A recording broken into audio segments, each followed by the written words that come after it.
생각만 해도 흥분되지 않습니까? 주님의 권능의 손, 전능의 손 위에 올려진 작고 초라한 인생, 기대가 되는 인생이지요. 오늘 새벽에는 오병이어라는 기적을 통해서 예수님을 만난 사람들을 함께 묵상하려고 합니다. 우리가 너무나도 잘 아는 이 오병이어 기적의 사건은 사복음서가 다 기록하고 있는 유일한 예수님의 기적입니다.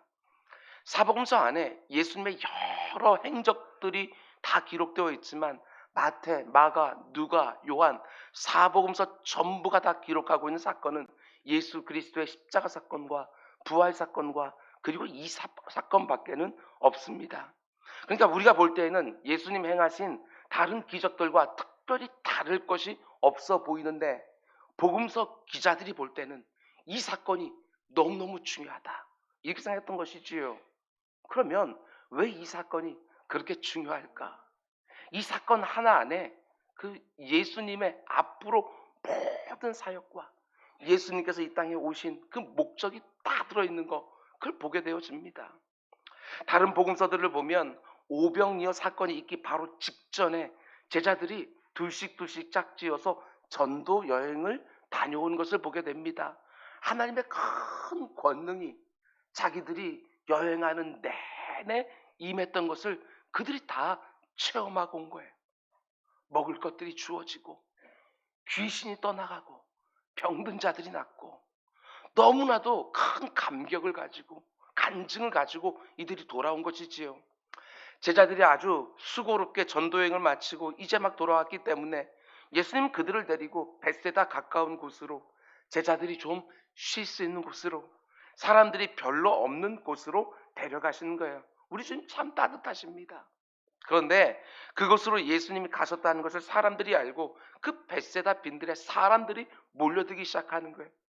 성인 남자만 5천 명 이렇게 말하니까 여자와 아이까지 합치면 적어도 10,000명, 많으면 2만 명이 넘는 굉장히 많은 숫자의 사람들이 예수님 계시는 벳세다 빈들까지 찾아온 거예요. 그래서 예수님이 그 제자들에게 쉼을 주기 위해서 데려갔던 그곳에서 쉬지를 못하고 밤이 될 때까지 또 말씀을 가리키고 그리고 또 병자들을 고쳐주고 그 연장선에서 오늘 오병이어 기적사건이 일어나는 것이지요. 날이 저물어 가니까 제자들이 그 많은 사람들을 바라보면서 염려하여 주님께 이렇게 말합니다. 주님, 이 사람들이 하루 종일 먹은 게 없으니까 음식을 먹을 수 있도록 돌려보내야 되지 않겠습니까? 그런데 누가복음 9장을 보면 예수님 이렇게 말씀합니다. 이들을 그냥 돌려보내지 말고 너희가 먹을 것을 줘라. 오늘 본문 6절을 보게 되어지면 예수님이 이렇게 말씀하신 이유를 놓고 이렇게 말씀하시면 친히 어떻게 하실지를 아시고 빌립을 시험하려고 하셨다.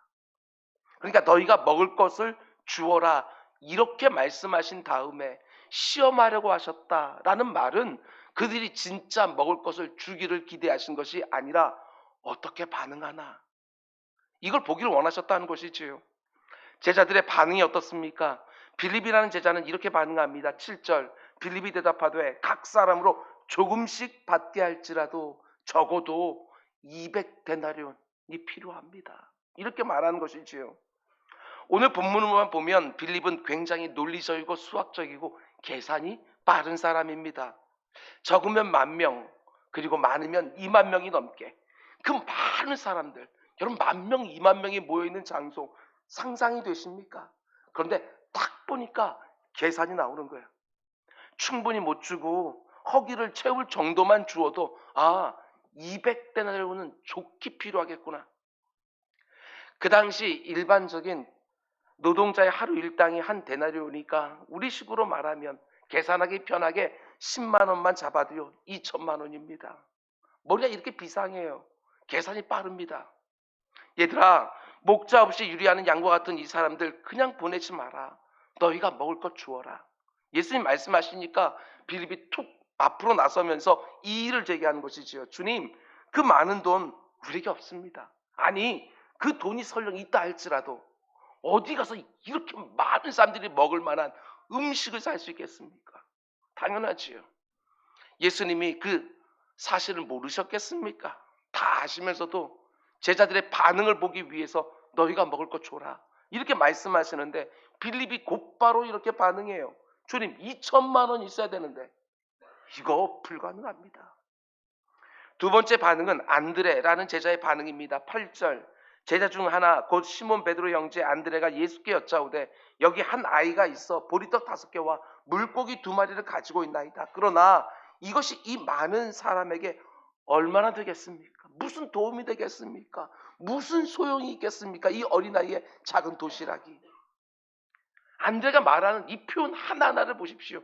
부정적인 것들로 꽉 차 있어요.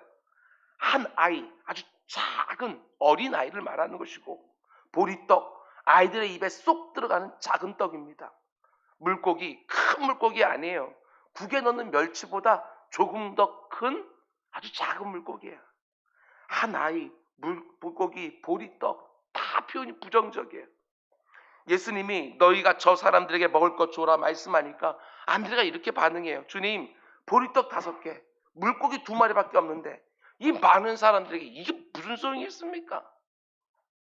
여러분, 빌립과 안드레가 한 말이 틀리지 않습니다. 분명히 상황을 제대로 분석하고 있는 거예요.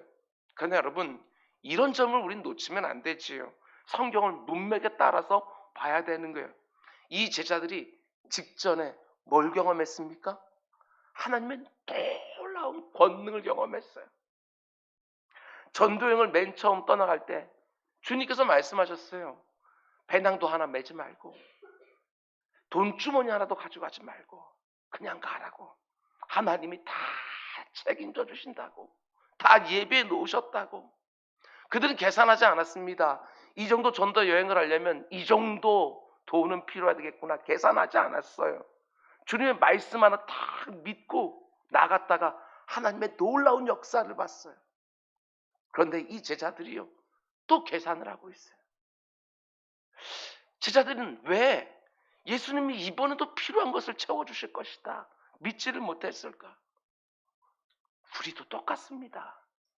상황만 바뀌면 이전에 경험했던 걸 싹 잊어버립니다. 지난번에 도와주셨던 하나님이 이번에도 도와주시리라. 이 믿음이 도무지 없어요. 저는 믿음이라는 것도 좀 이렇게 뭐가 차곡차곡 뭔가 쌓이는 것이 있으면 좋을 텐데 우리는 새로운 국면만 만나면 지난번 건 싹 잊어버려요. 또 제자리. 이게 없어서 안 됩니다. 적어도 이 정도는 있어야 됩니다. 이런 말만 하지요.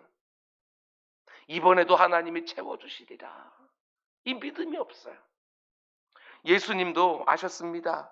저 많은 사람들이 어디 가서 사 먹을 수 있는 음식이 없다는 것도 아시고 제자들에게 저 사람들을 먹일 만한 200데나리온이 없다는 것도 잘 아시는 거예요.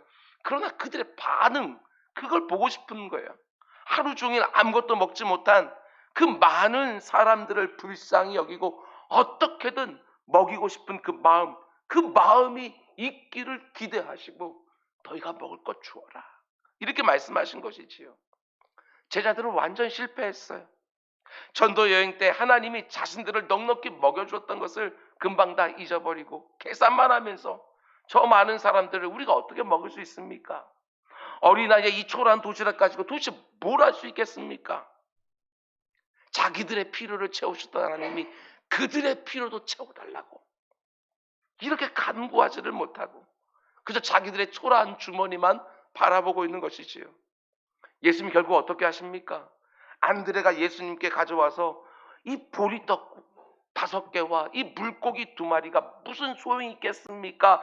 했던 그 어린 소년의 도시락을 가지고 11절 예수께서 떡을 가져 축사하신 후에 앉아있는 자들에게 나눠주시고 물고기도 그렇게 그들의 원하는 대로 주시니라. 어린 아이가 하나 먹을 만한 점심 도시락에 불과한 그 작은 음식을 우리 주님이 손에 들고 축사하시니까 그 자리에 있는 모든 사람들을 배불리 먹이고도 12광주리가 남는 너무나 풍성한 기적의 음식이 된 거예요. 오늘 본문에서 그러하셨던 것처럼 때때로 예수님은 여러분과 제가 도저히 감당할 수 없는 일을 감당하라고 말씀하실 때가 있어요. 내가 가지고 있는 자원이 얼마나 초라한지, 내 능력이 얼마나 미천한지 나보다 더 잘 알고 계시는 주님이 얘들아 너희들이 저 가련한 사람들의 필요를 채워줘라 이렇게 말씀하실 때 여러분 빌립처럼 상황만 분석한 다음에 안 된다고 못한다고 말하면서 그냥 지나치지 마시기 바랍니다. 안드레처럼 내 수중에 있는 물고기 2마리와 보리떡 5개만 내밀면서 이것 가지고 도대체 뭘 할 수 있겠습니까? 고개 젓지 마시기 바랍니다. 예수님이 내가 도저히 감당할 수 없는 어떤 일을 하라고 명령하실 때 기대하는 것은 다른 게 아닙니다. 헌신을 원하시는 거예요. 헌신이 무엇입니까? 나를 드리는 거. 그게 헌신 아닙니까? 잘 들으셔야 됩니다. 내가 가지고 있는 것으로 충분히 감당할 수 있고 내 능력으로 얼마든지 감당할 수 있는 일이면 헌신 없어도 됩니다. 나의 일부만 드려도 돼요. 그러나 도저히 감당할 수 없는 일을 내게 요구하시면 나를 드리기 원하는 거예요. 헌신. 이런 거지요. 주님, 저를 아시지 않습니까? 제가 뭘 가지고 있는지 아시지 않습니까? 도저히 감당할 수 없다는 거 아시지 않습니까? 주님이 원하시는 것은 나인 줄 알고 주님 요것밖에 안 되니까 주님 전부 드립니다. 주님이 사용하십시오 하고 나를 드리는 거. 이게 헌신이에요. 어차피 부족하니까 전부를 드리라는 거예요. 주님은 그걸 원하시는 거예요. 어마어마한 일. 딱 봐도 상황이 판단이 다 되는데 이건 내가 못 감당하는 일인데. 근데 왜 그걸 나한테 요구해요? 전부 드려라. 이걸 우리가 메시지를 받을 수 있어요. 내 자신 인생 전부를 드린 그 헌신을 들어서 우리 주님 축사하시고 수많은 사람들을 복되게 하는 기적의 도구로 사용해 주기를 원하시고 네 전부를 드려라. 헌신해라. 한번 상상해 보세요. 주님의 손 위에 올려진 나의 인생. 이건 정말 흥분되는 일이에요. 주님의 손은 전능하신 손이에요. 누구든지 주님이 부르실 때 자신을 헌신한 사람은 이렇게 필요가 많은 땅에 하나님이 너무나도 귀한 은혜의 통로로 사용해 주시는 거예요. 우리가 지난 주일에 불렀던 복음성가 주가 일하시네 찬양 가사처럼 틀림없습니다. 적은 떡과 물고기 같은 내 인생을 드릴 때 뭘 경험해요? 여호와 이레의 기적을 경험하는 거예요. 전부를 드릴 때 여호와 이레를 경험하는 거예요. 아브라함에게 이삭은 전부였어요. 전부를 드리니까 여호와 이레의 기적을. 전부를 드리지 아니하고 아니 일부도 제대로 드리지 않으면서도 여호와 이레의 기적을 기대하는 것들이 아니라 전부를 드릴 때에 하나님이 미리 예비하신 것을 보게 되어지는 거예요. 하나님은 이미 다 예비해 놓으시고 그러면서도 나의 헌신을 요구하셔요. 왜 그랬겠어요? 주가 일하신다는 것을 보여주길 원하시는 거예요. 네가 일하는 것이 아니라 네 알량한 네 자원이 일을 하는 것들이 아니라 내가 일한다는 거. 그걸 보여주기 위해서 내가 도무지 감당할 수 없는 일을 내게 요구하시는 거예요. 아무리 초라한 내 인생이라도 주님께 아낌없이 드릴 때 어떤 기적의 역사가 일어나는지 그걸 내게 보여주길 원하시는 것이지요. 지금까지 목회하면서 참 많이 보았습니다. 아무리 재능이 많고 아무리 특출한 사람이라도 충성되고 헌신된 자를 감당하지 못합니다. 정말 많이 봤어요. 나의 소유의 많고 적음이 아닙니다. 내 능력의 크고 작음이 아니라 내가 헌신되어서 주님의 손 위에 올려져 있느냐. 이게 핵심인 거예요. 우리 이 자리에 우리 어린 친구들도 있고 청소년들도 있는데 꼭 마음에 새겨놓으십시오. 주님의 권능의 손 위에 올려진 작고 초라한 나의 인생. 하나님의 위대한 역사는 헌신된 중심을 가지고 하는 것이지 재능으로 하는 것이 절대로 아니라는 거 기억하셔야 돼요. 아무리 내 인생이 작고 초라하고 별것 없어 보여도 주님의 손 위에 온전히 헌신해서 올려드리면 내 인생이 얼마나 복되게 쓰임받는지를 보게 되었었는 거예요. 오늘 본문만이 아닙니다. 성경 전체를 보게 되어지면 우리 하나님이요 보리떡 5개와 물고기 2마리 같은 것들을 들어 사용해서 얼마나 놀라운 역사를 일으키는지 아주 허다하게 나와요. 하나님이 애굽에서 종살이하는 이스라엘 백성들을 구원하실 때 어떻게 하셨지요? 바로왕과 같이 대제국의 강팍한 사람을 굴복시키는데 그 애국 군대보다 더 엄청난 군대를 동원하신 것이 아니에요. 개구리, 이, 파리, 메뚜기, 그거 사용해서 대제국을 무너뜨려요. 우리 하나님 너무 유머러스하지 않습니까? 하나님이 이스라엘 군대를 모욕하는 거인 장수 골리앗을 쓰러뜨릴 때 뭘 사용하지요? 골리앗 손에 들고 있는 창과 칼보다 더 막강한 무기를 사용하신 게 아니에요. 아무렇게나 길가에 나뒹굴고 있는 돌멩이 하나 들어서 큰 무지막지한 거인 장수를 무너뜨려요. 엘리야 시대에 3년 6개월 동안이나 비가 내리지 않아서 완전히 말라 비틀어진 땅을 적시는데 하나님이 사용하신 것은 작은 손바닥만한 구름이에요. 엘리야가 기도하고 또 기도했더니 하늘에 떠올랐던 손바닥만한 작은 구름에서부터 3년 6개월 동안이나 바짝 말라있던 온 땅을 다 적셔내셨어요. 하나님의 일은 크고 놀라운 재능을 가지고 하는 게 아닙니다. 아무리 작은 소유와 재능을 가지고 있다 할지라도 하나님께 온전히 헌신된 사람이 감당하는 거예요. 내 인생이 아무리 물고기 2마리와 보리떡같이 보인다 할지라도, 내 인생이 아무리 개구리, 이파리, 메뚜기처럼 보일지라도, 내 능력이 아무리나 흔하게 굴러다니는 돌멩이 하나처럼 보이고, 내 소유가 아무리 이것 가지고 이 말라버려진 땅에 무슨 소용이 있나 싶은 손바닥만한 작은 구름 같아 보일지라도 아닙니다. 주님의 권능의 손에 올려져서 그분이 축사하시면 수많은 사람들을 먹이고도 12왕주가 남습니다. 바로왕같이 강팍한 대제국의 왕도 두 손 들고 항복합니다. 도저히 상대가 될 것 같지 않은 그 골리앗도요 아주 맥없이 넘어지는 것이고, 극한 가뭄에 바짝 말라버린 땅도 넉넉히 적시는 큰 비가 되어지는 거예요. 내가 하는 거 아닙니다. 주님이 일하시는 거예요.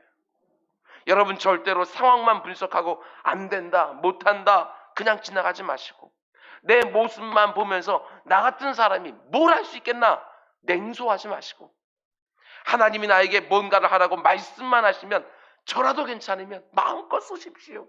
제가 여기 있습니다.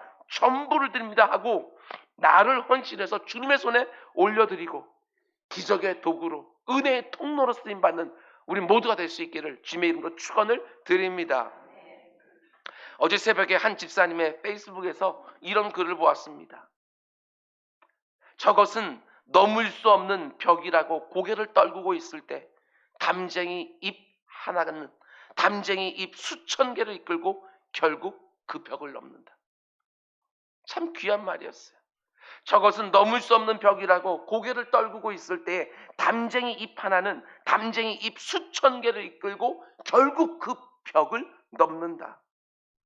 어디선가 한 번쯤은 들어봤을 글인데 오늘 설교를 준비하면서 너무 특별하게 다가왔어요. 그러면서 또 이렇게 써놓았습니다. 한동대학교의 슬로건 Why not change the world? 그 20살짜리 그 아이들에게 Why not change the world? 세상을 바꾸자. 왜 세상을 안 바꾸냐?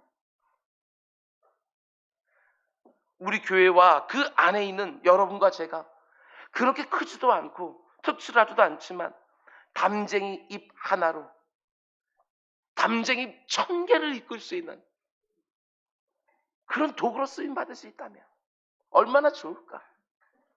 점점점 쇠약해가는 이 땅의 교회들을 바라보면서, 충분한 지원을 받지 못하는 선교지들을 바라보면서 이제는 안 된다, 이제는 못한다 하고 냉소만 하는 것이 아니라 우리 교회와 여러분과 제가 주님의 손 위에 올려진 물고기 2마리, 보리떡 5개로 쓰임받을 수만 있다면 그게 얼마나 영광스러울까? 개구리, 이파리, 메뚜기, 길가에 아무나 나등기고 있는 돌멩이, 손바닥만한 작은 구름, 그리고 아주 작은 담쟁이 잎 하나도 너무나 요긴하게 귀하게 사용하시는 우리 주님의 권능의 손 위에 올려져서 내 인생이, 내 사랑하는 자녀들의 인생이, 우리 가정과 우리 교회가 주님의 손에 올려져서 온 세상을 바꿔내는 그 엄청난 일에 한 부분으로 쓰임받게 되기를 주님의 이름으로 축원을 드립니다. 그런가 하면 여러분, 또 한 가지, 오늘 오병이어 기적 사건에서 이 부분 놓치면 절대로 안 되는 거예요. 여러분, 오늘 본문 집에 가서요, 오늘 본문 이 나오는 요한복음 6장을 한번 쫙 보세요. 굉장히 길어요. 그런데 오병이어 기적 사건은 앞에서 비교적 짧게만 다루고요, 그 뒤에 주님의 말씀이 쫙 이어져요. 앞에는 오병이어, 우리 육신을 먹이는 양식이 나왔잖아요. 그 뒤로 가면 예수 그리스도가 생명의 떡이다, 이 말이 훨씬 더 길게 나와요. 어제는 이 본문이 안 보였어요. 너무너무 답답했는데 오늘 아침에 일어나서 양치하고 세수하고 머리 감고 차 몰고, 그리고 오늘 교회 와 사무실 오는데 갑자기 뭐가 막 올라오는 거예요. 갑자기 요한복음 6장이 안 풀리던 게 쫙 풀리면서 쫙 하고 열리는 거. 우리 주님의 말씀 생각났어요. 오늘 일은 오늘만 생각하고 내일 일 걱정하지 말라고 하더니 어제 그렇게 안 풀렸는데 그냥 잠 잤어요. 그 일어났더니 아침에 확 하고 열리는 거. 그거 보이는 거예요. 여러분 6장 한번 쫙 보십시오. 그럼 너무 놀랍게도요, 오병이어 사건을 통해서 그 2만 명이나 되는 사람들이 다 먹을 것을 먹었어요. 그것도 아주 원 없이 먹었어요. 그리고 나서 바로 어떤 사건이 나와요? 예수님 왕 삼으려고 해요. 자기네 배를 채워주니까 예수님 왕 삼으려고 해요. 그랬더니 예수님이 제자들을 물 건너편을 먼저 보내시고 우리 주님 산 위로 올라가시고 뭐 이런 사건들 우리 잘 알고 있지 않습니까? 그런데 예수님이 가는 곳에 또 사람들이 쫓아나와요. 그러니까 제자들이 물어요. 많은 사람들이 주님을 위해서 오고 있습니다 라고 말하니까 저들이 먹고 배부른 까닭이라, 이렇게 말을 해요. 그러면서 우리 주님 말씀을 시작하는데 저들이 먹었던 것은 그냥 썩어질 양식이다. 그런데 영생을 갖다 주는 신령한 양식을 먹어야 된다. 나는 곧 하늘에서 온 양식이니 하고 쫙 긴 말씀이 쫙 이어지는 거예요. 그랬더니 사람들이 어떻게 합니까? 주님께 육신의 떡 얻어 먹으러 온 사람들이요, 주님께서 내가 바로 하늘에서 내려온 영생하도록 신령한 양식이다 이렇게 말하니까 그 가운데 하나둘이 어렵도다 하면 떠나버리는 거예요. 그래서 우리 주님 뭐라고 말씀합니까? 제자들을 바라보면서 너희도 떠나려느냐? 그랬더니 베드로 입에서 영생의 말씀이 여기 계시는데 우리가 어디로 가겠습니까? 이 말이 나오잖아요. 보여주고 싶은 게 있는 거예요. 보여주고 싶은 게. 왜 사복음서 기자들이 이 사건을 다 기록하고 있을까? 보여주고 싶은 것이 있는 거예요. 그래서 오늘 본문도 보게 되어지면 6장 14절에서 이것은 표적이니라.